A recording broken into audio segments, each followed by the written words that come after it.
kembali menyaksikan Kominfo Newsroom. Pemirsa, sebagai upaya mencegah politik uang saat pemilu 2024, Mahfud MD selaku Menpolhukam menekankan pentingnya pendidikan politik dan partisipasi masyarakat mengawasi tahapan pemilu, juga dapat membantu tugas dalam pengawasan pemilu serta aparat penegak hukum.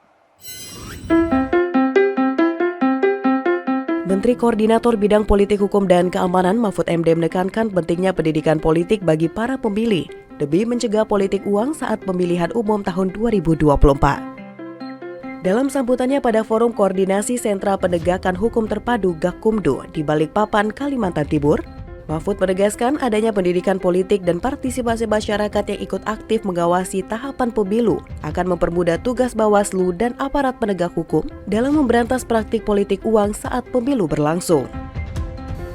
Gencarkanlah pendidikan politik, literasi, dan partisipasi masyarakat seluas-luasnya untuk menjaga pemilu yang berintegritas dan pemilu yang berkualitas. Partisipasi masyarakat akan mempermudah tugas Bawaslu dan APH karena merupakan salah satu faktor penting dalam mengatasi praktik politik uang. Hal tersebut merupakan salah satu langkah awal yang dapat dilakukan para pemangku kepentingan untuk segera memitigasi terjadinya tindak pidana pemilu di berbagai daerah yang rawan terjadinya politik uang. Lebih lanjut, Menko Polhukam juga mengingatkan para penegak hukum yang tergabung dalam Gakumdu untuk terus bekerja secara profesional dalam mencegah dan menindak pidana pemilu guna terciptanya pemilu yang aman, damai, dan demokratis. Beralih ke informasi lainnya, pemirsa, dalam acara ASEAN Senior Official Meeting on Transnational Crime, Kepolisian Jenderal Listio Sigit Prabowo menekankan pemberantasan tindak pidana perdagangan orang. Pembahasan TPPO ini sejalan dengan kesepakatan antara Presiden Joko Widodo dengan beberapa pemimpin negara ASEAN untuk melakukan pemberantasan segala bentuk TPPO. Kapolri Jenderal Listio Sigit Prabowo menekankan pemberantasan tindak pidana perdagangan orang TPPO di kawasan negara ASEAN pada acara ASEAN Senior Official Meeting on Transnational Crime atau SOMTC Leaders yang dilaksanakan di Yogyakarta, Selasa 20 Juni 2023. Kapolri berharap usai pertemuan SOMTC Leaders ini akan ada langkah tegas ke depannya terhadap pemberantasan TPPO, yakni terjalinnya kerjasama oleh kepala kepolisian dari negara ASEAN untuk merealisasikan penegakan hukum terhadap transnational crime tersebut.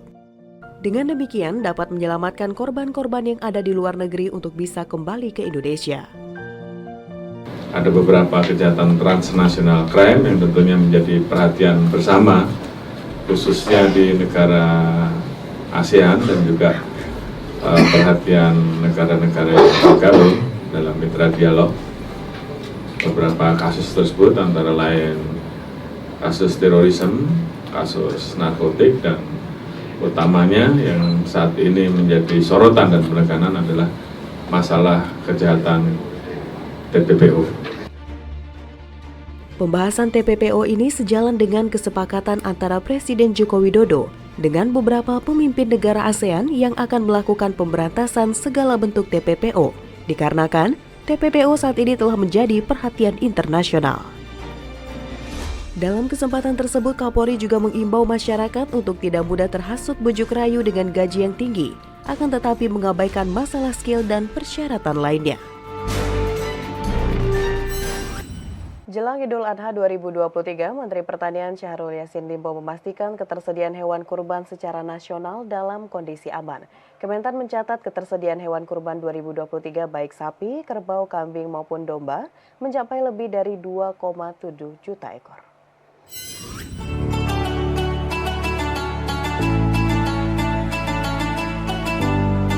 Menteri Pertanian Republik Indonesia Syahrul Yassin Limpo memastikan ketersediaan hewan kurban secara nasional jelang Idul Adha 2023 dalam kondisi aman. Hal tersebut disampaikan Mentan usai mengecek langsung ketersediaan hewan kurban di kandang kelompok ternak PT Bima Jaya Farm, Kota Bogor, Senin 20 Juni 2023.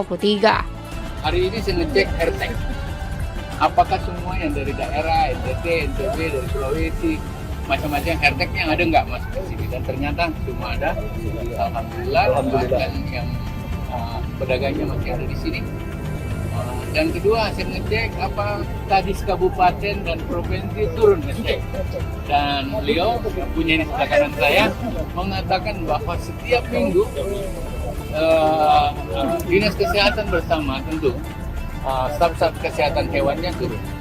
Kita berharap ini semua mempersiapkan ketersediaan yang cukup.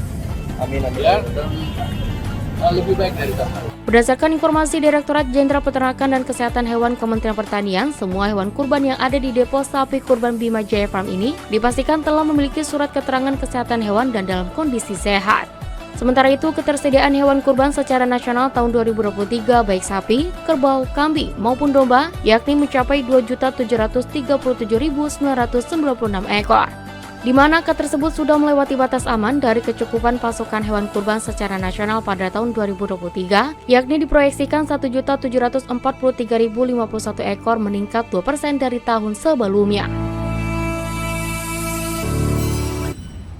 Informasi lainnya terkait libur nasional, Menteri Pendayagunaan Aparatur Sipil Negara dan Reformasi Birokrasi Abdullah Azwar Anas mengungkapkan wacana penambahan libur Idul Adha 2023 kini tengah diproses. Hal tersebut disampaikan saat jumpa pers bersama Wakil Presiden Ma'ruf Amin di Istana Negara Jakarta.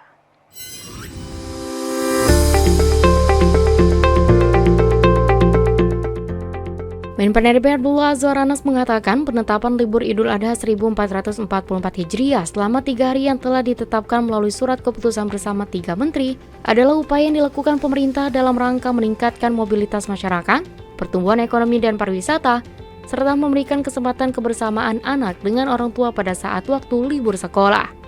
Azwar Anas juga menyampaikan bahwa hal tersebut dilakukan bukan semata-mata disebabkan oleh adanya perbedaan penetapan Idul Adha antara pemerintah dengan organisasi kemasyarakatan keagamaan Muhammadiyah, melainkan untuk menciptakan kualitas libur masyarakat dengan keluarga kian meningkat. Jadi untuk mendorong agar kualitas keluarga kita meningkat, kemudian juga ekonomi bergerak ke daerah-daerah, diusulkan untuk Rebu dan Jumat menjadi cuti bersama dan hari Minggunya tetap libur nasional. Tapi kita tunggu karena belum keluar dari Bapak Presiden. Tapi Bapak Presiden sangat berharap ekonomi daerah-daerah tumbuh dan berkembang dan kita tunggu nanti SKB-nya untuk segera diterbitkan. Sekali lagi ini baru usulan. Adapun sebelumnya penetapan hari libur Idul Adha tersebut telah ditandatangani oleh Menteri Agama Yakut Khalil Kaumas, Menteri Ketenagakerjaan Ida Fauziah, dan Menteri Pendayagunaan Aparatur Negara dan Reformasi Birokrasi Abdullah Azwar Anas dalam keputusan bersama nomor 624 tahun 2023, nomor 2 tahun 2023, dan nomor 2 tahun 2023. Pemirsa, usai jeda kami akan mengajak Anda untuk mengulas mengenai seluk-beluk konversi kendaraan listrik. Sesaat lagi.